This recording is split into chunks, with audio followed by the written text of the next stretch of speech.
નમસ્કાર, નજર ન્યૂઝમાં આપનું હાર્દિક સ્વાગત છે। હું આપની સાથે અજય વાઘેલા। આવો જોઈએ આજના મુખ્ય સમાચાર। જંબુસર દલિત એકતા મંચ દ્વારા બાબા સાહેબ આંબેડકરજીના મહાપરિનિર્વાણ દિન નિમિત્તે પુષ્પહાર પહેરાવીને યાદ કરવામાં આવ્યા હતા। ડૉક્ટર બાબા સાહેબ આંબેડકરની પુણ્યતિથિ નિમિત્તે દલિત એકતા મંચ દ્વારા 67મો બાબા સાહેબ આંબેડકરના પરિનિર્વાણ દિવસ નિમિત્તે જંબુસર કોટ દરવાજા પાસે આવેલ બાબા સાહેબની પ્રતિમા તથા જંબુસર તાલુકા પંચાયત ખાતે આવેલ પ્રતિમાને પુષ્પમાળા અર્પણ કરી શ્રદ્ધાંજલિ અર્પણ કરી હતી। આ પ્રસંગે જંબુસર દલિત એકતા મંચ સહિત અનુસૂચિત સમાજના લોકો ઉપસ્થિત રહ્યા હતા અને બાબા સાહેબની પ્રતિમાને જય ભીમના જયઘોષ સાથે પુષ્પમાળા અર્પણ કરીને શ્રદ્ધાંજલિ પાઠવી હતી।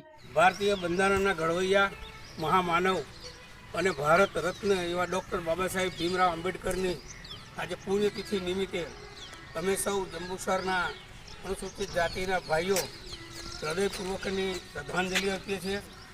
બાબા સાહેબે આ દેશ માટે ઘણું બધું કર્યું છે। એમના જીવનની અંદર ખૂબ સંઘર્ષ કરીને એમણે આ દેશને એક અજોડ બંધારણ વિશ્વની અંદર જેની ગણના થાય એવું બંધારણ આપ્યું છે।